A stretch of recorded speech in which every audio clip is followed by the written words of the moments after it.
They said her destiny was written, but true love has never followed the rules. This is the story of Emilia Vance in The Engagement of Silence. The city glimmered beneath the amber light of dusk, marble towers glowing gold, banners of crimson and white fluttering proudly from every balcony. The Republic celebrated itself that evening, its wealth and its order, its perfect image of progress. But beneath the shimmer and song, silence pressed heavy on those who had forgotten how to question the sound of applause.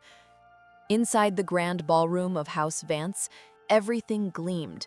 Crystal chandeliers cast constellations across polished floors. The scent of roses and wine drifted through the air, and 1,000 smiles hid 1,000 thoughts. At the center of it all stood Emilia Vance, radiant, composed, and utterly still. Her gown, woven from pale silver silk, moved like quiet water when she breathed. On her finger, a diamond glinted, the symbol of her new title, the future wife of Alec Moreau, son of Lord Cedric Almar, rising star of the Republic Council. It should have been the happiest night of her life. And yet, as the orchestra began its triumphant overture, Emilia's heart whispered a question that no one in the room would ever dare ask out loud. Is this joy or surrender? She smiled when expected, bowed when addressed, and spoke only when the silence became unbearable. Her mother, Lady Murren Vance, watched from across the room with the practiced eyes of a woman who had mastered appearances. Her gaze said everything.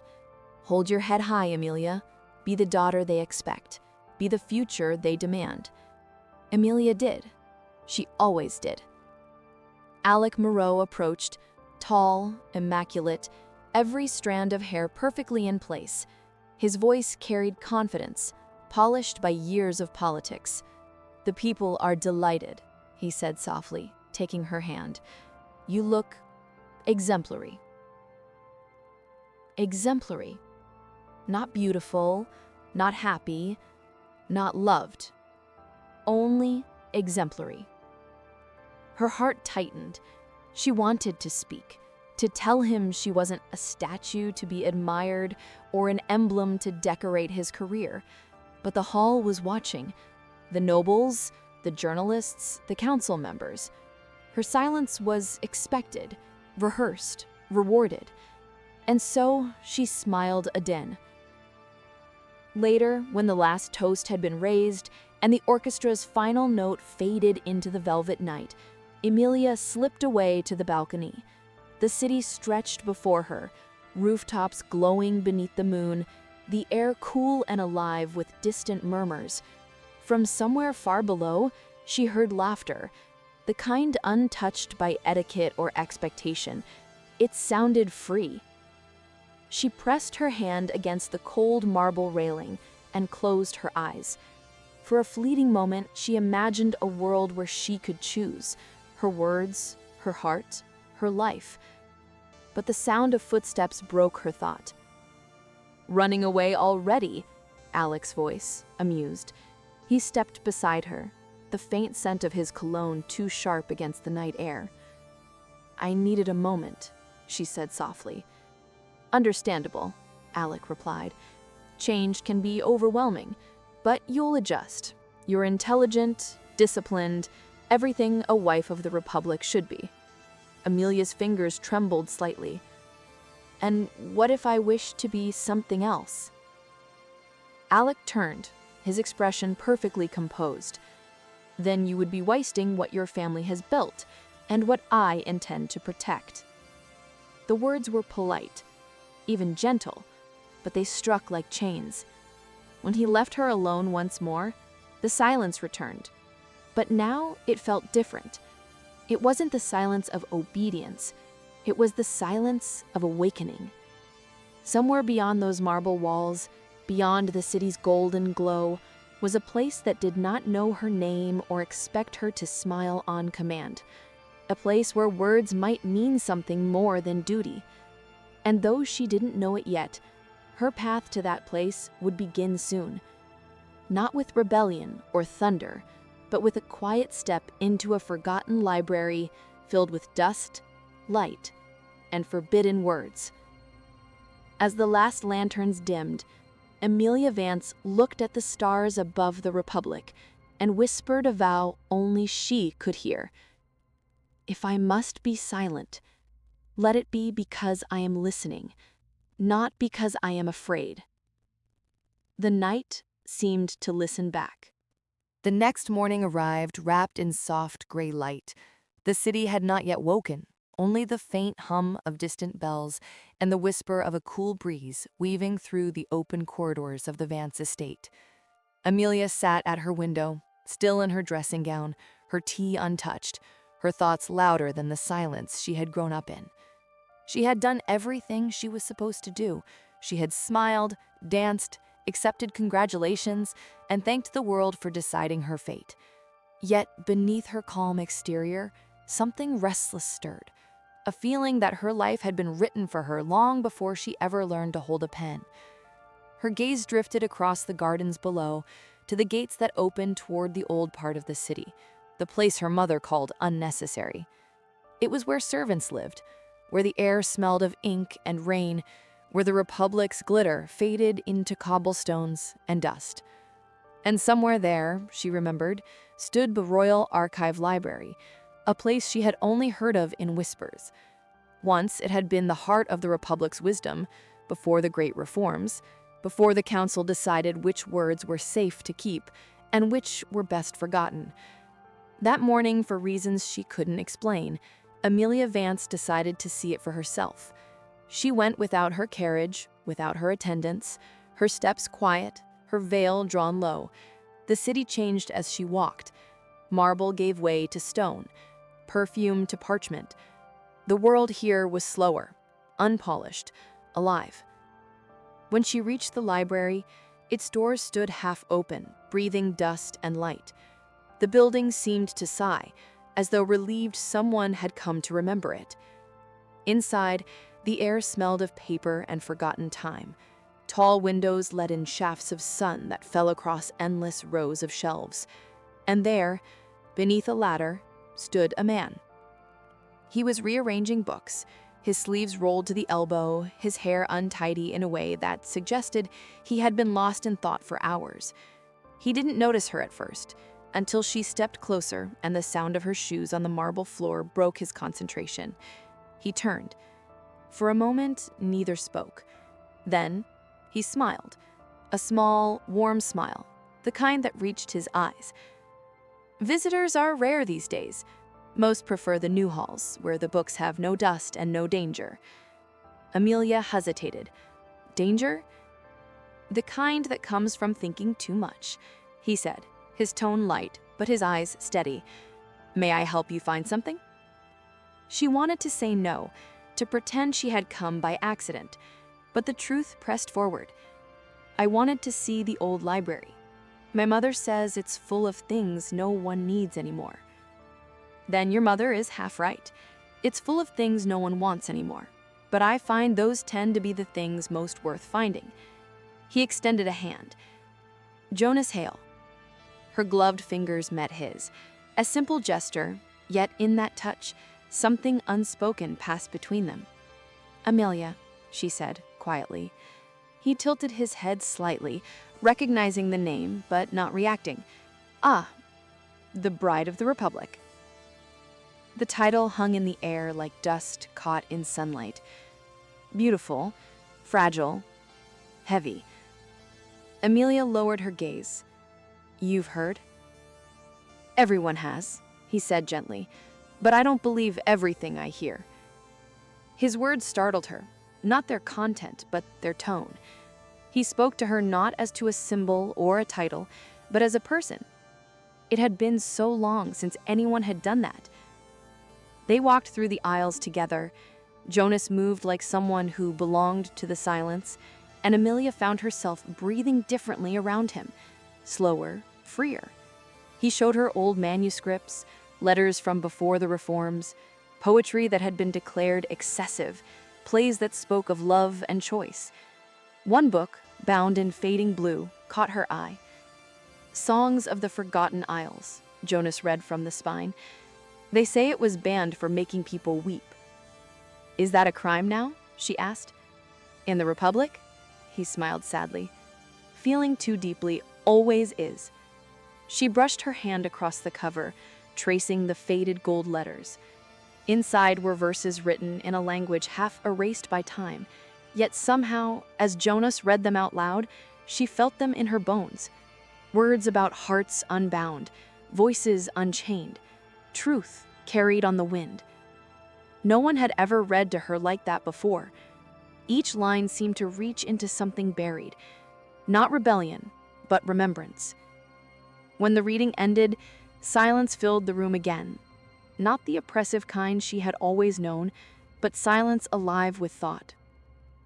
Emilia looked around the library's ancient walls and whispered, "Why do you stay here when everyone else has moved on?" Jonas glanced up at the dust dancing in the light. Because the world forgets too quickly. Someone has to remember. Her heart caught on that phrase. Simple, yet vast. Someone had to remember. And though she did not yet know it, she would. As Emilia left the library that day, the city felt different. The noise, the order, the endless performance of perfection, all of it now seemed hollow beside the quiet truth she had found among the books. She didn't know why she wanted to return, only that she would. For the first time, the silence she carried home was not emptiness. It was full of possibility. And somewhere deep within her, something that had been asleep began to stir. Evening had returned to the city like a hush after applause. The glow of the Republic's towers flickered through Emilia's window, but her gaze was elsewhere, on the small blue book resting on her lap. She had taken it from the library. Not stolen, not exactly. Jonas had pressed it into her hands as she was leaving. "Keep it," he had said, eyes full of quiet conviction. "Sometimes the right words find us before we're ready to say them aloud." Now, sitting in her candlelit room, she opened Songs of the Forgotten Isles and began to read. The first line trembled through her chest. There are words meant not for the ear, but for the soul that listens even in silence. Her breath caught. Each page felt alive, a pulse beneath her fingertips.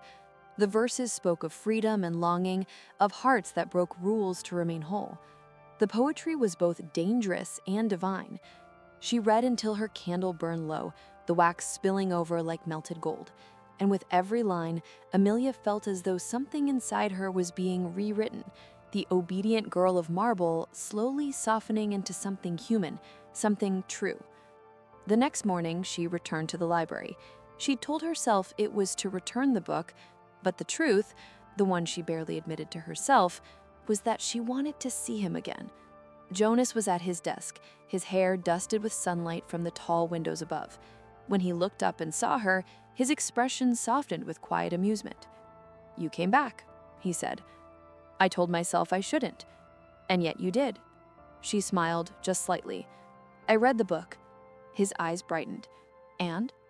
"It felt like remembering something I never knew I'd forgotten."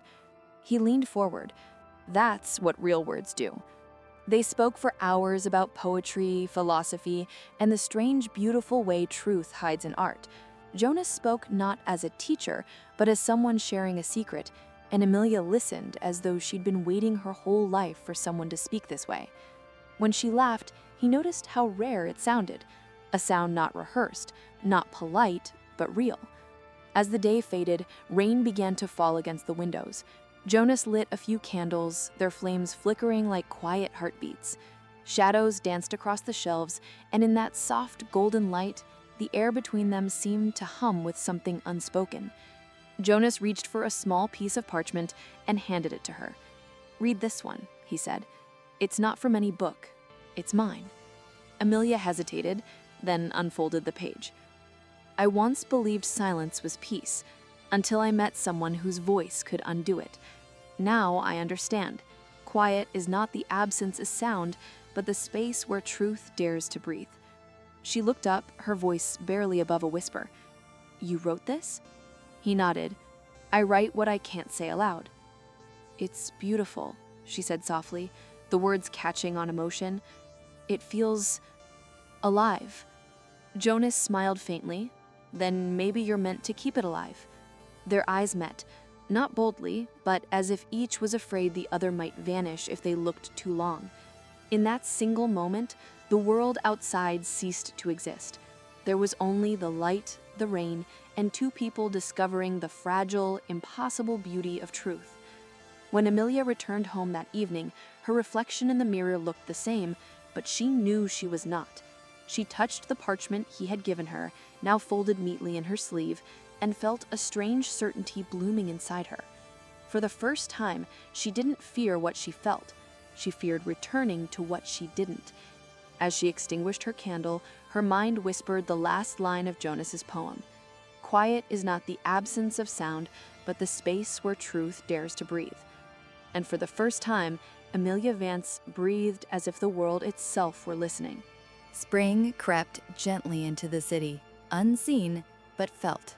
The marble streets no longer echoed with frost, but with birdsong, and the air carried a hint of something softer, freer.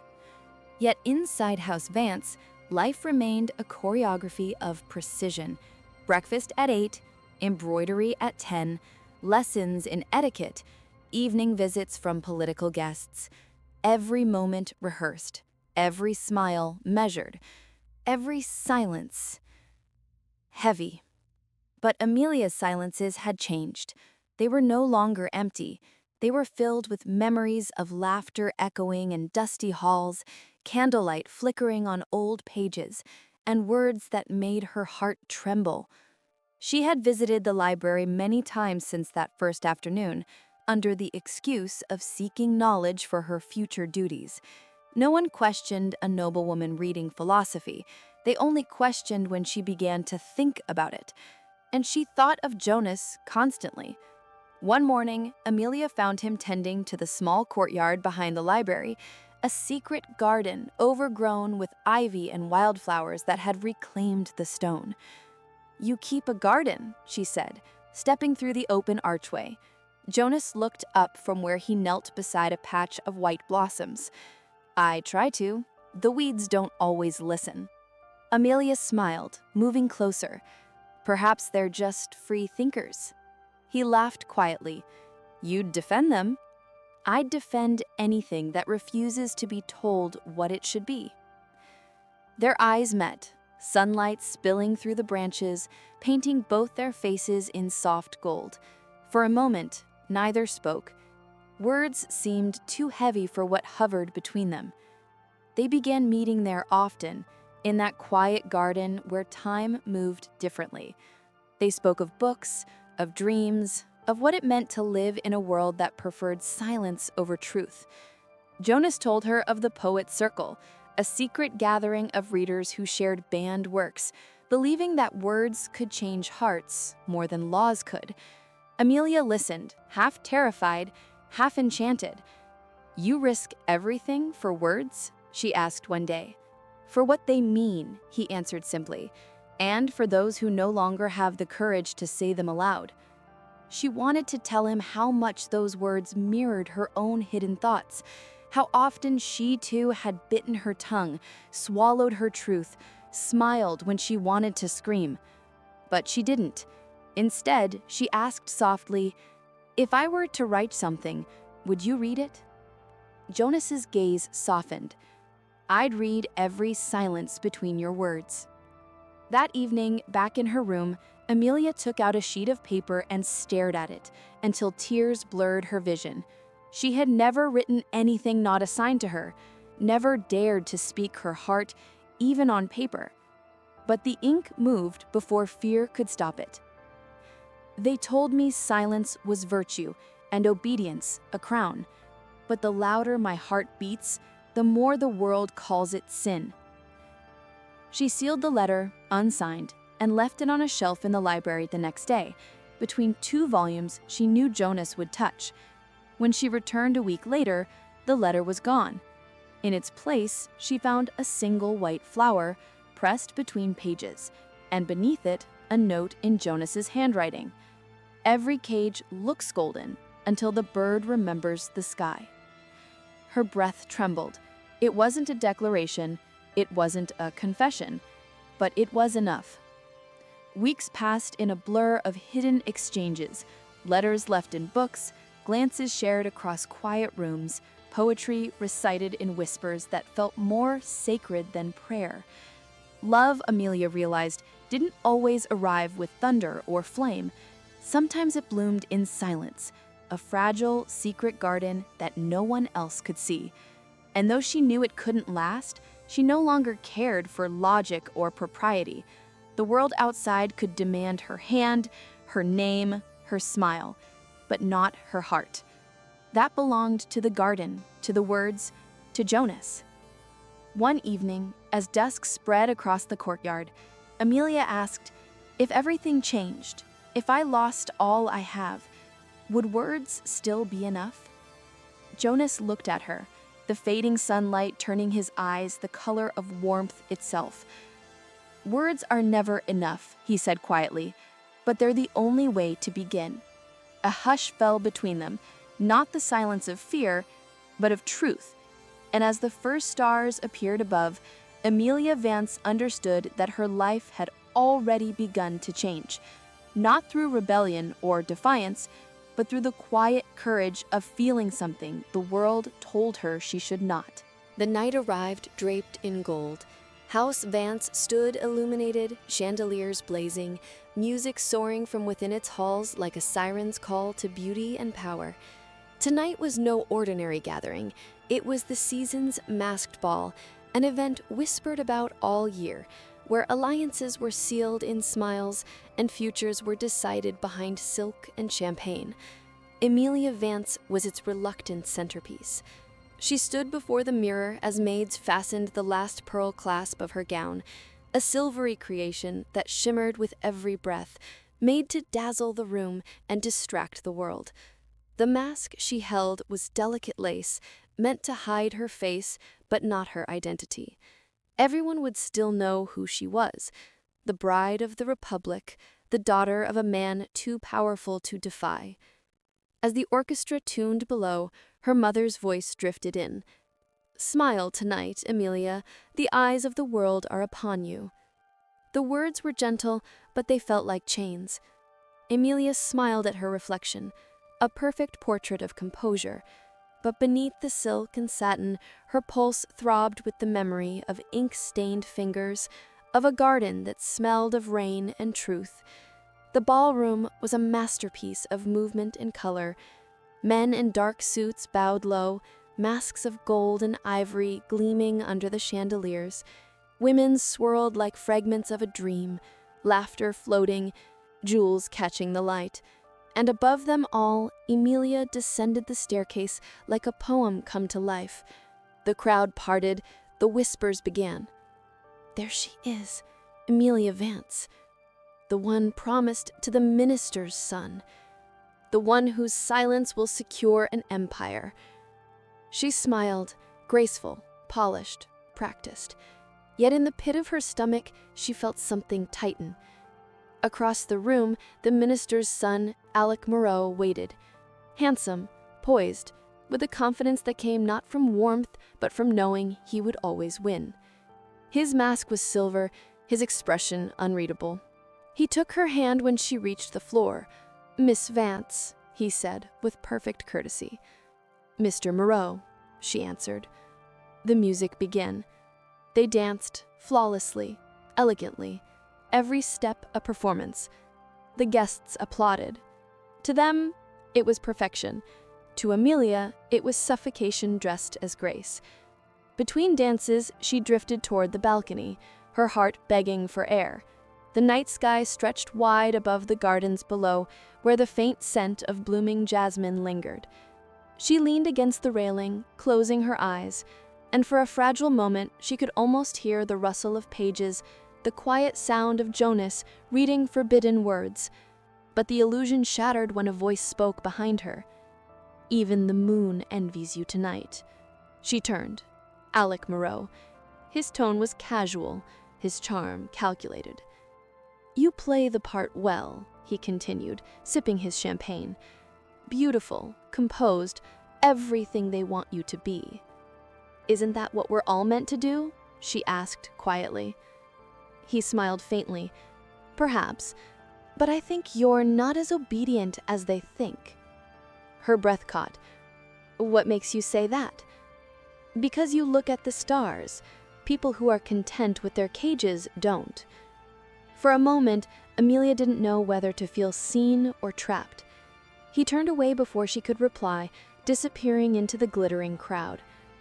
Hours later, as the ball reached its crescendo, a servant discreetly approached her with a folded piece of paper, small, worn, with her name written in handwriting she would know anywhere.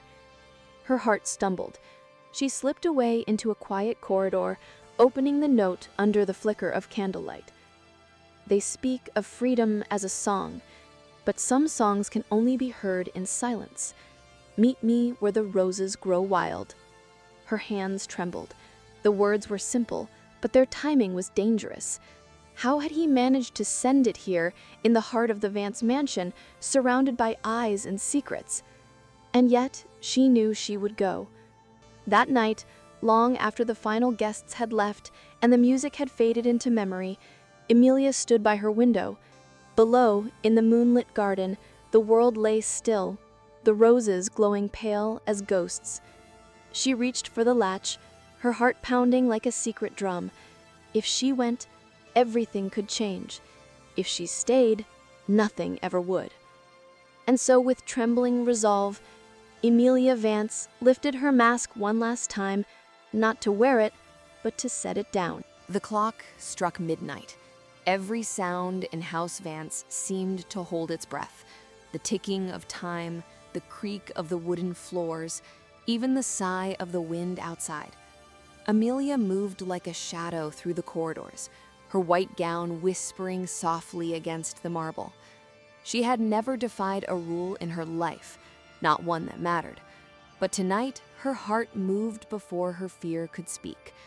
The letter's words pulsed in her mind like a heartbeat. Meet me where the roses grow wild. The night air met her like a secret, cold, clean, alive. She stepped into the garden barefoot, feeling the dew against her skin. Above her, the moon hung low and full, painting the world in silver.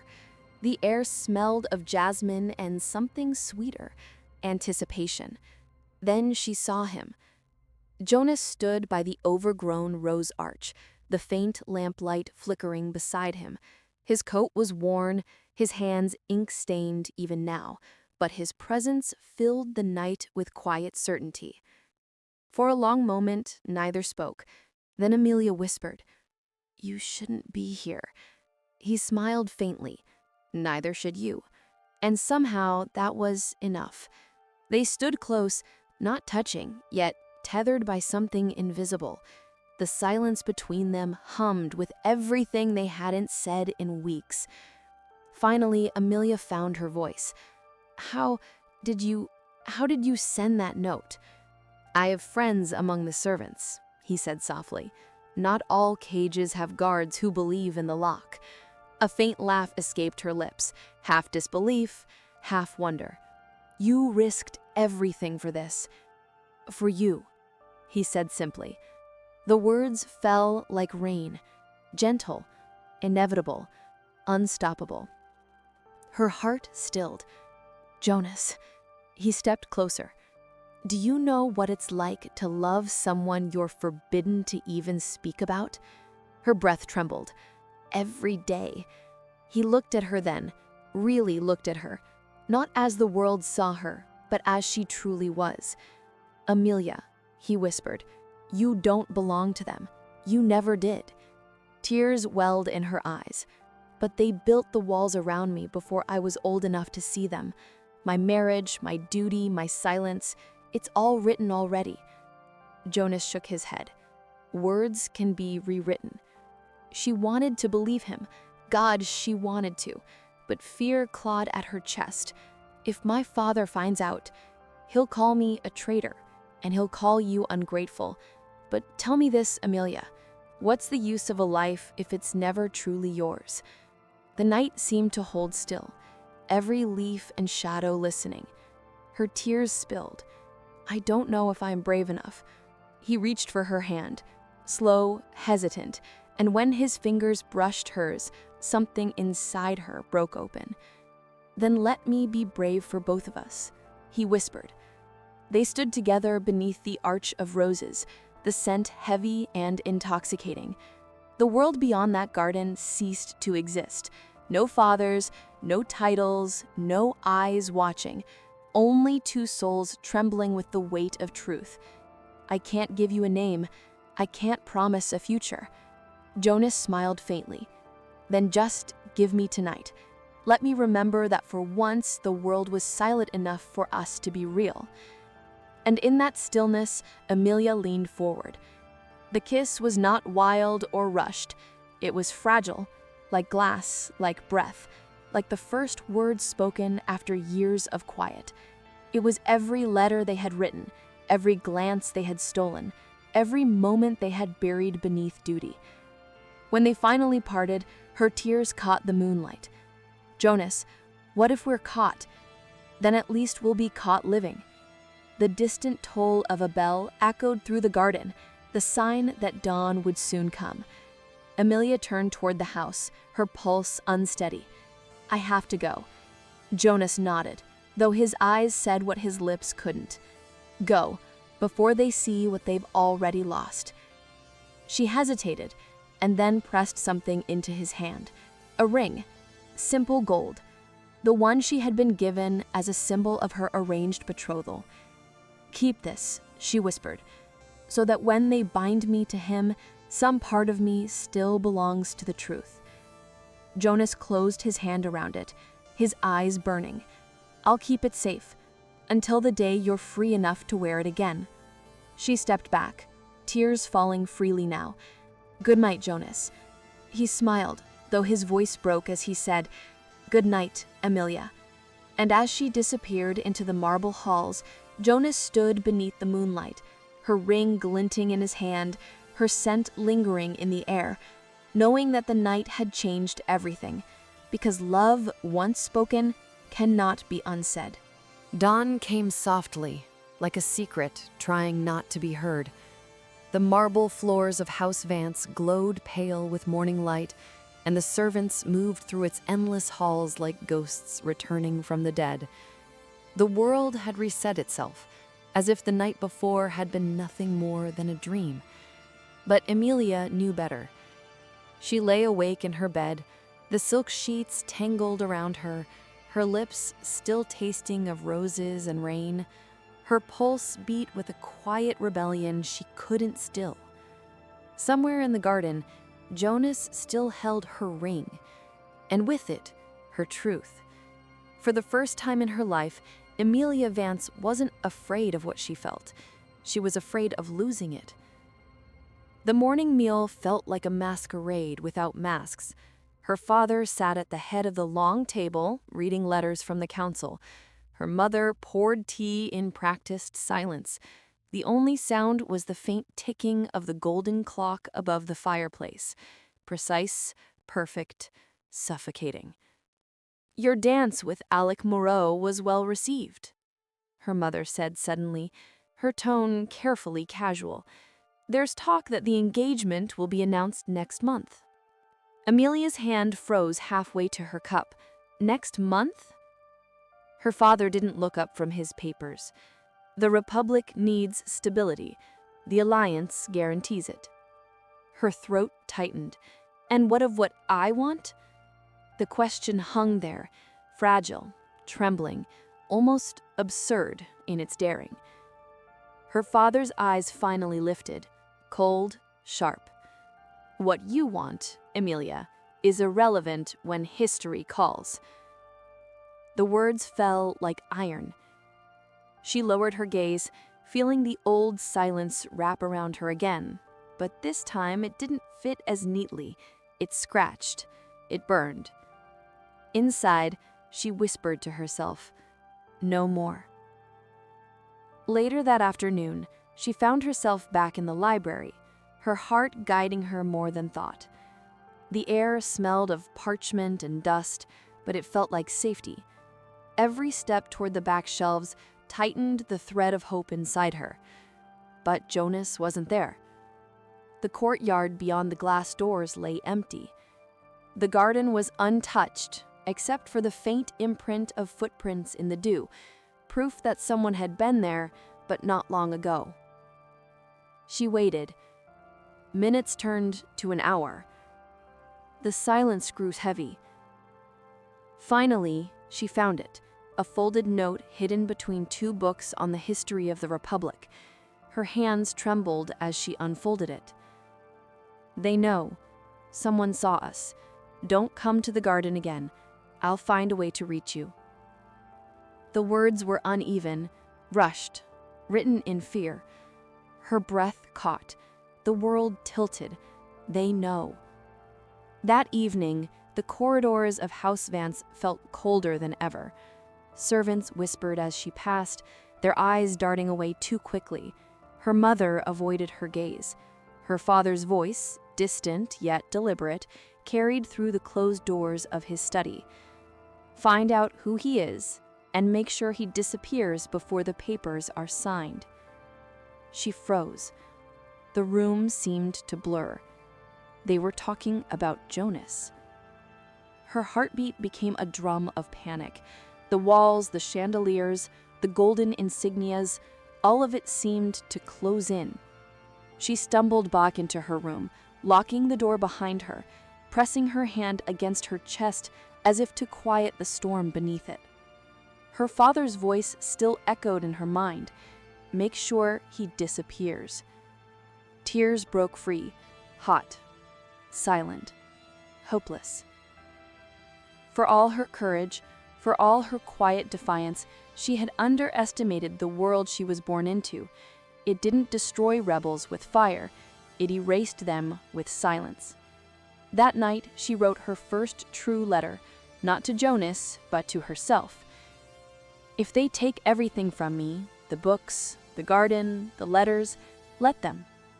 They cannot take the part of me that has seen the truth. I have loved, I have chosen, I have spoken, even if only to the night." She folded the page, sealed it, and placed it in a hollow in her writing desk, a place no one would ever think to look. Then she sat by the window, staring into the dark garden below. Somewhere beyond those walls, Jonas was running from a danger that had no face, only power, and she knew with aching clarity that her next choice would determine not only her fate, but his. Outside, the first drops of rain began to fall. Each one hit the window pane like a heartbeat. And as dawn prepared to rise again, Emilia Vance whispered to the storm, "If love is to cost me everything, then let it." Because silence had never saved her. And this time, she would not be quiet. 3 days passed, and in those 3 days, the world felt eerily quiet. No messages, no books moved from the shelf, no footprints in the garden. Jonas was gone. Emilia had tried to tell herself he was safe, that he had gone into hiding, that he was waiting, that somehow the universe would not be cruel enough to end something that had only just begun. But as each hour passed, the silence grew heavier, colder, emptier. Even the air seemed to mourn. On the 4th morning, she woke to find the city cloaked in fog. The great bell of the council tower rang across the district, solemn, deliberate, final.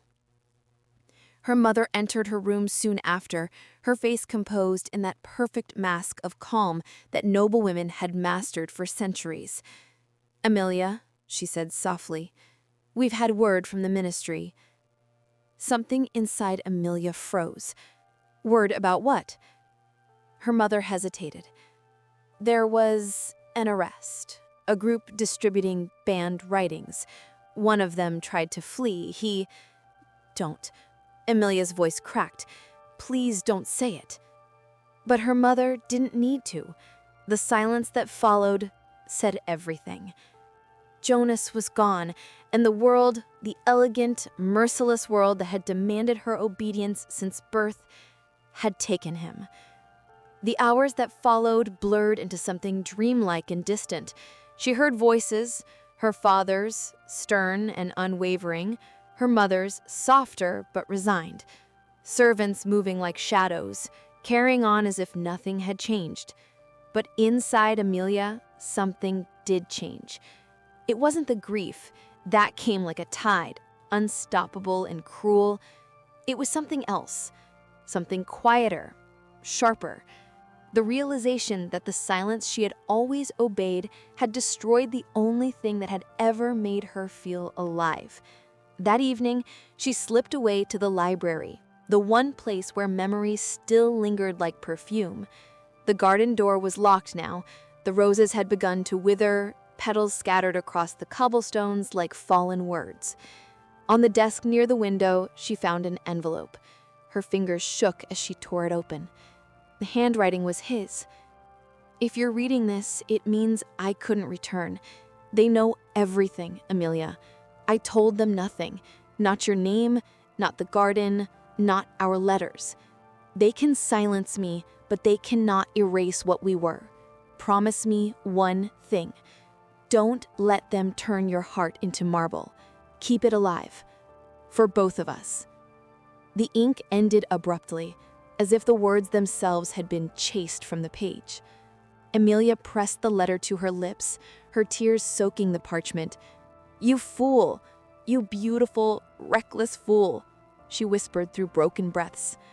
Outside, the sky opened up, rain falling hard against the windows, thunder rumbling like the voice of something ancient and grieving. Emilia stood at the window, the lightning painting her reflection in flashes of pale fire. They would announce her engagement to Alec Moreau in 2 days. The papers would call it a union of strength, stability, and virtue.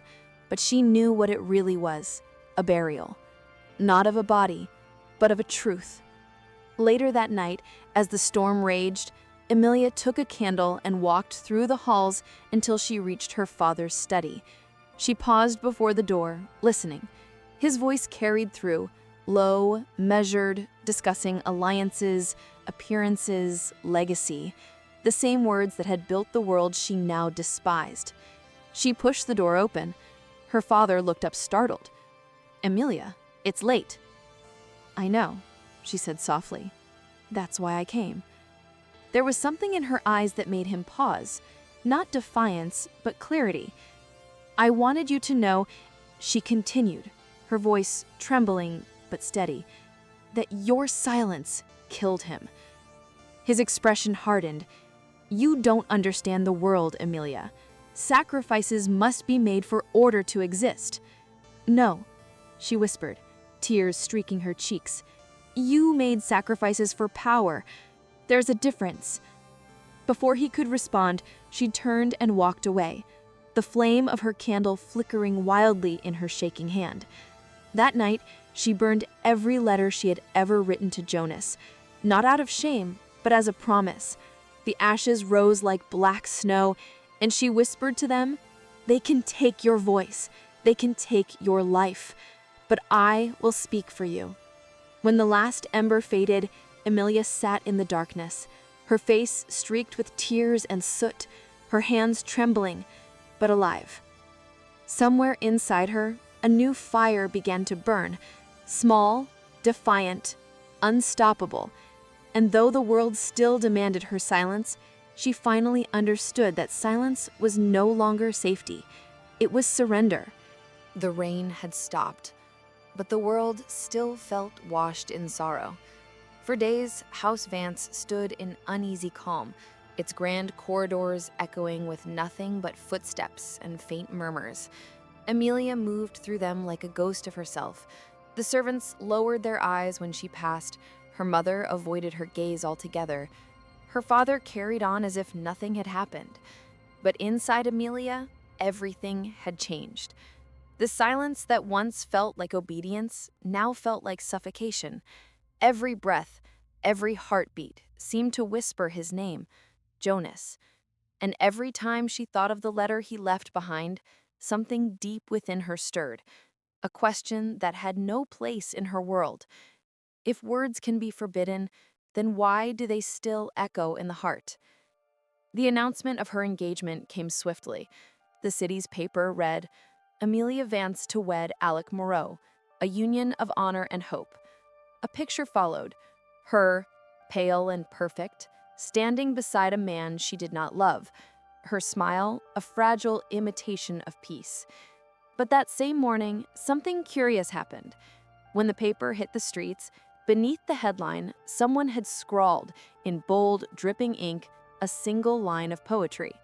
"Even silence can bleed." No one knew who wrote it. But Emilia did. She recognized the handwriting. It wasn't Jonas's. It was hers. Or rather, her words. The ones she had written weeks ago and left behind in the hollow of a forgotten book. Someone from the poet's circle must have found them. And now the city was reading her grief, her truth.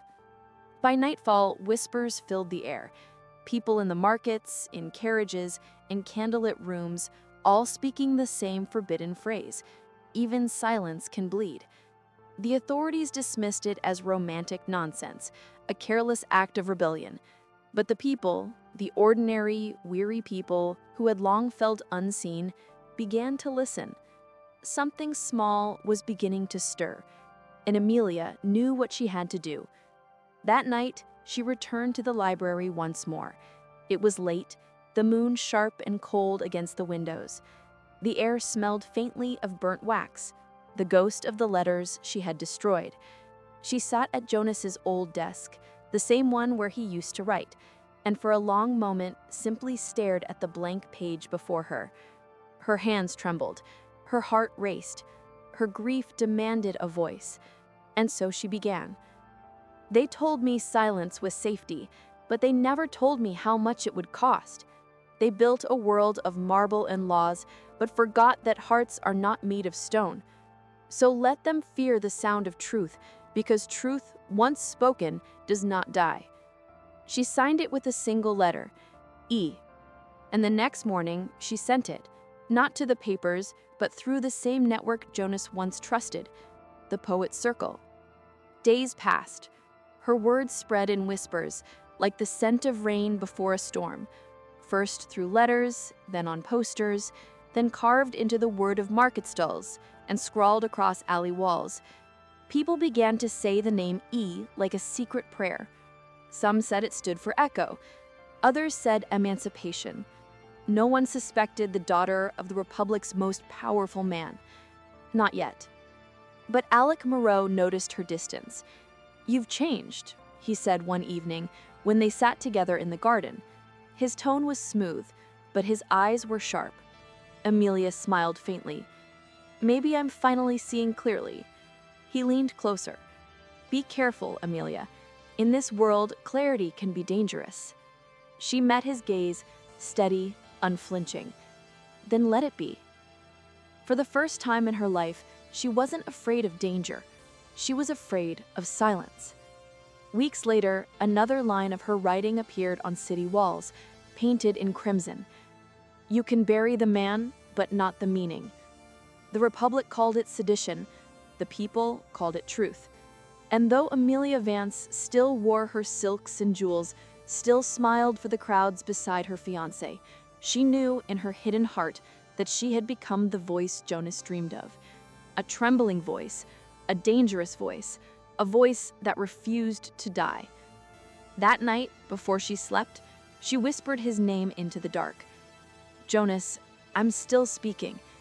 And somewhere in the silence, she almost thought she heard him answer.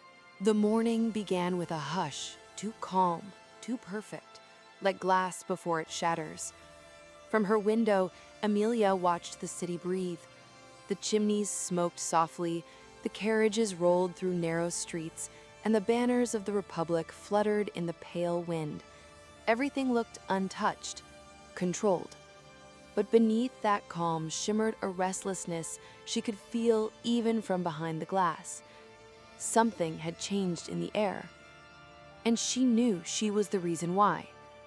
It began as whispers. Now it was everywhere. The words she'd written, "You can bury the man, but not the meaning," had spread far beyond what she imagined. They were on posters, painted on alley walls, and whispered in cafes and schoolrooms. Some carried them in their pockets, small folded notes passed from hand to hand, like relics of a faith no one dared name aloud. Each time she saw her words somewhere new, her heart clenched, half with pride, half with fear. In another life, she might have smiled freely at what she had begun, but in this one, her smile was a mask. At dinner that night, her father spoke with measured authority, his voice steady as marble. The council has declared a formal investigation into the author calling themselves E. He dabbed his mouth with a napkin as though he had just announced the weather. They're stirring sentiment that could threaten the Republic's order. Dangerous nonsense. Across the table, Alec nodded. We've already begun tracing the publications. Every distributor, every hand that's touched those leaflets will be questioned. The writer will reveal themselves soon enough. Emilia lowered her eyes to hide the tremor in them. The candlelight flickered over her silverware, throwing tiny shards of gold across her plate. She could hear her own heartbeat, heavy, deliberate, as if the walls themselves were listening. "Do you suspect anyone?" her father asked. "Not yet, but whoever E is, they're clever and brave." He said it with a hint of admiration that made Emilia's stomach twist. "Bravery," her father said coldly, "is just another word for foolishness." Emilia looked up then, forcing a soft smile. "Perhaps sometimes it's both." Her eyes narrowed, but before he could respond, Alec's hand brushed hers beneath the table, a subtle warning, or maybe a plea. The moment passed like a held breath, but something fragile had cracked in her silence. Later that night, she wandered the long corridor outside her room, unable to sleep. The house felt like a cage made of velvet and stone. The chandeliers glittered like frozen constellations above her head, their light reflecting in the glass cabinets that lined the walls. She paused before one, a collection of antique quills and letters preserved under crystal, her father's trophies.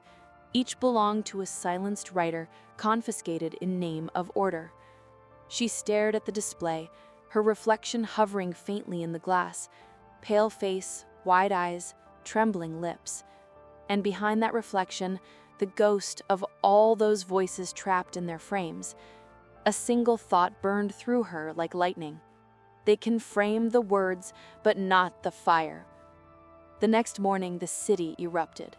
News spread that a young boy had been arrested for selling banned pamphlets that bore Emilia's words.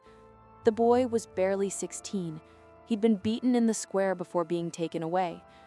Emilia saw it from her carriage window as she passed through the market district.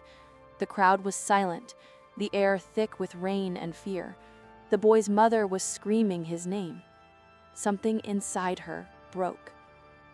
That evening, when she returned home, she could no longer eat, no longer pretend. Her hands shook as she paced her room. The silk hem of her gown dragged across the floor, whispering like ghosts. Jonas's voice came to her in memory. Truth, once spoken, does not die.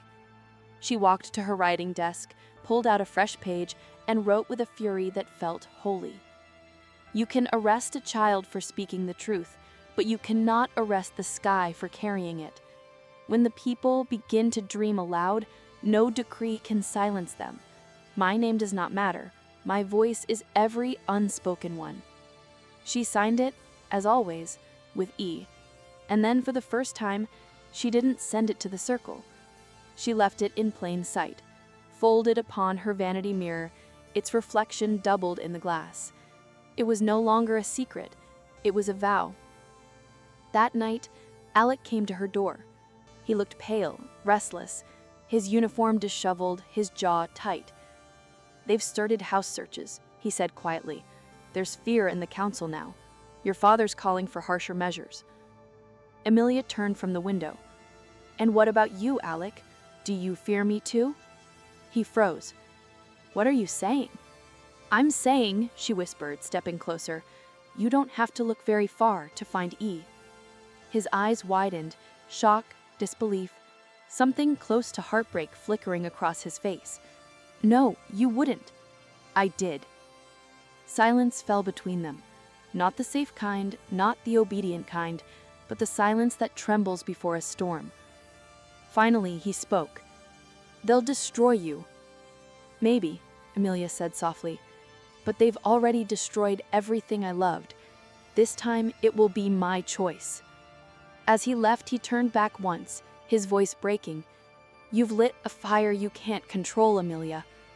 She looked past him, to the city beyond her window, alive with secret lights, the night pulsing like a heartbeat beneath the rain. "I know, but even a fire beneath glass still burns." That night, the guards raided the first press. The Republic began its hunt. And Emilia Vance, once the obedient daughter, once the perfect bride, stood at the edge of her reflection, watching herself dissolve into the fire she had created. For the first time, she felt free, terrified, alive. The city woke to the sound of boots. Across every district, the Republic's soldiers marched through the morning fog, their uniforms glinting like blades. Door after door was opened, homes searched, voices questioned. The streets smelled of fear and damp stone. By noon, the air was thick with rumors. Some said E had fled the city. Others whispered that E had never existed, a ghost invented to stir the restless. But Emilia knew better. She wasn't a ghost. She was the storm they were trying to contain. Her father's office door slammed behind him. He was angrier than she had ever seen him. "You've heard, of course," he snapped, pacing before the marble fireplace. "These traitors grow bolder each day. The council is losing patience." Emilia stood by the window, her reflection pale against the morning light. "And what will patience cost when it's gone?" Her father turned sharply. "Do you mock the Republic now?" She met his eyes, calm, unwavering. "No, father. I question it." His voice rose. "You sound like them, like E." The name hung in the air between them, like the scent of smoke. For the first time, she did not look away. He studied her in silence, his jaw tight, his expression unreadable. Then, finally, he laughed. A cold, hollow sound. "You've been spending too much time reading nonsense, Emilia. I'll speak to Alec about keeping you out of politics. It poisons good minds." He left the room before she could answer, what she didn't need to, because the truth had already taken root. That evening, the palace glittered. The grand hall of the Republic had never shone so bright. Golden chandeliers cascading light onto polished marble, 100 crystal glasses chiming in polite laughter. The air reeked of wealth and fear disguised as grace. It was the Unity Gala, held every year to remind the people of their loyalty. Tonight, the council expected attendance from every noble family. Emilia's presence as the bride-to-be of Alec Morau was mandatory. She dressed in silence. The gown was white, a color of innocence, they said. Her hair fell in soft waves over her shoulders, her mother's pearls resting at her throat. But she wore no ring. When she stepped out of her room, Alec was waiting. His eyes searched her face, worried, pleading. "You shouldn't come," he whispered. "I have to," she said softly. "They'll be watching. They always are." He caught her hand, his voice low, breaking. "If you do what I think you're about to do, they'll take everything from you." She looked at him, a small, sad smile touching her lips. "Then let them. I'm done living borrowed truth." The hall fell silent as she entered. Every head turned. The perfect daughter, the perfect bride. Radiant, poised, her father smiled with pride, unaware that this would be the last time he saw her as either. The evening unfolded in a haze of speeches and music. Ministers praised the Republic's strength, its unity, its order. The chandeliers glowed like captive suns. Yet beneath the shimmer, Emilia felt the walls closing in. When her name was announced to speak a small address in honor of her engagement, she rose slowly, her hands steady, her heart a thunder beneath her ribs. She walked to the dais. The hall hushed. Even the air seemed to wait. Her father's eyes gleamed with approval, Alex with terror. "Good evening," she began, her voice soft, measured. "I was asked tonight to speak of loyalty, of gratitude, and of silence." The audience smiled politely. "But I've learned something," she continued, her tone deepening, her words carrying through the marble and glass. "Silence is not loyalty. Silence is surrender. And gratitude, when demanded, is not grace. It is fear." A murmur rippled through the crowd. Her father's smile faltered. "I was told that obedience keeps us safe. But what kind of safety asks us to bury our voices? What kind of peace demands we forget how to feel?" Now the room stirred. Ministers leaned toward one another. Alex stepped forward slightly, his hand half raised, unsure whether to stop her or protect her. Her father stood, his face pale. "Emilia, that's enough." She turned to him, her eyes bright, no longer frightened, no longer small. "No, father, not anymore." And then she said it. Her voice was clear as glass breaking. "I am E." The hall gasped. A sound like the world inhaling. Someone dropped a glass. It shattered against the marble. Guards froze at the edges of the room, unsure. "I wrote the words you tried to erase. I wrote them because I loved this city, because I believed we could be more than what fear has made of us. If that is treason, then truth itself is treason." Her father's voice cracked through the chaos. "Seize her!" Alec moved first, stepping between her and the approaching guards. "She's unarmed," he shouted. "Let her speak." But the guards hesitated only for a moment. Emilia's voice rose over the noise, strong, defiant, luminous. "You can bury the man, but not the meaning. You can cage the mouth, but not the echo. Even silence can bleed." The chandeliers trembled as the crowd erupted, some crying out in horror, others in awe. The guards lunged forward. Alec caught Emilia's hand, pulling her toward the stage's edge. "Go," he whispered fiercely. "Run." "I can't." "You must." Their eyes met. Love, fear, forgiveness, all in one fleeting heartbeat. Then the sound of glass shattering through the hall. Someone had thrown a torch. Flames bloomed across the banners of the Republic, devouring silk and gold alike. The people screamed. Smoke rose like a living thing. Through it all, Emilia stood still, her white gown flickering in the light of the burning chandeliers. The silence of centuries was breaking, not with a roar, but with a voice that trembled and refused to stop. When the guards reached the dais, the stage was empty. All that remained was her speech. Scattered pages, ink smudged with tears and ash. And on the last page, written in her hand, "To speak is to live. To remain silent is to die before dying." The night after the gala smelled of smoke and rain. Ash drifted through the capital like slow-falling snow, settling on the marble avenues and gilded domes that once seemed untouchable. The banners of the Republic hung in tatters, their proud sigils blackened. Windows were shattered, streets deserted. Only the bells rang, solemn, heavy, tolling not for the dead alone, but for something deeper. The end of certainty. No one spoke Emilia Vance's name aloud that morning, and yet her words were everywhere, scrawled on soot-stained walls, whispered in soup lines, pressed between trembling palms in the dark. Even silence can bleed. They found her at dawn near the old library, the place where it had all begun. She was standing by the steps, barefoot, her gown torn and gray with ash.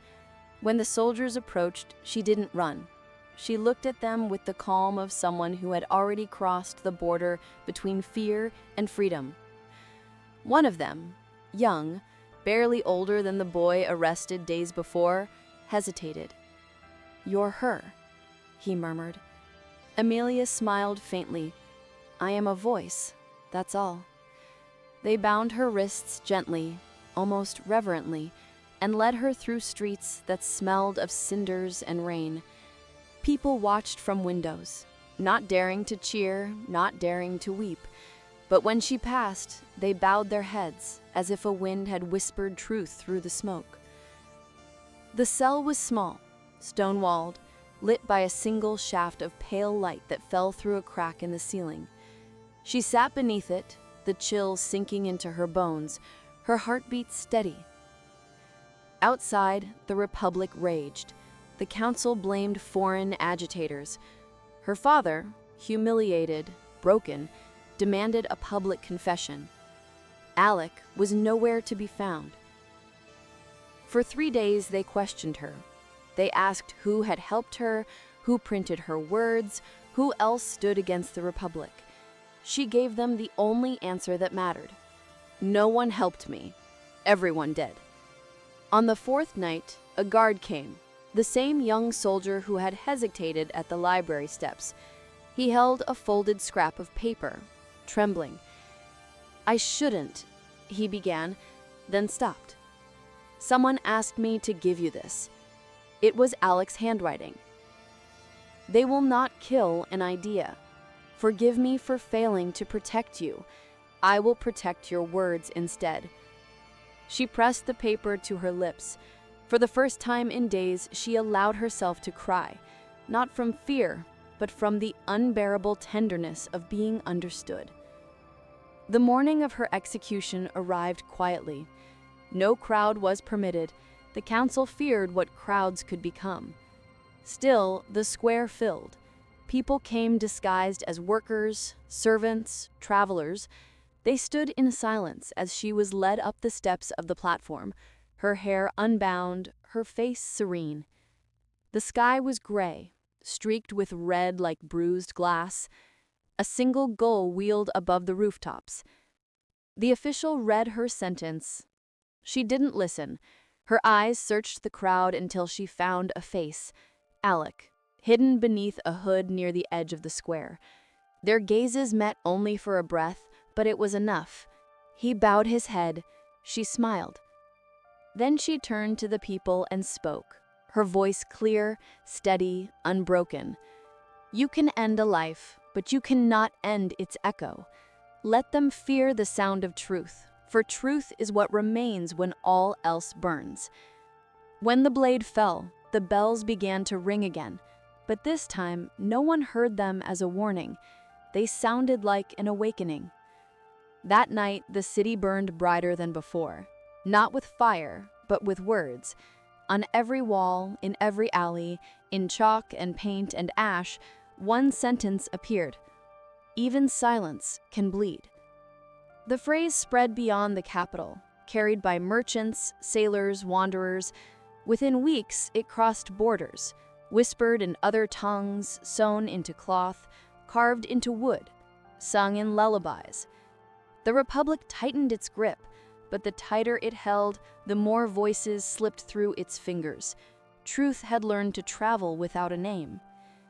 Years later, when the old order finally fell and a new council rose from its ruins, a statue was placed in the square where she had died. It was not grand. A woman of stone standing barefoot, one hand lifted as if to touch the rain. On the base, only a single line was carved. She spoke. Children grew up asking who she was, and their parents would answer, "She was the beginning." And somewhere, in that unseen place where memory lives when the world forgets, Emilia Vance still walked through the echo of her own words.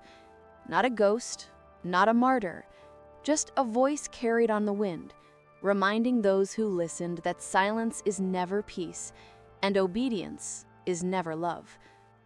Because truth, once spoken, does not die. Some stories end in silence. but their echoes live forever. Thank you for listening.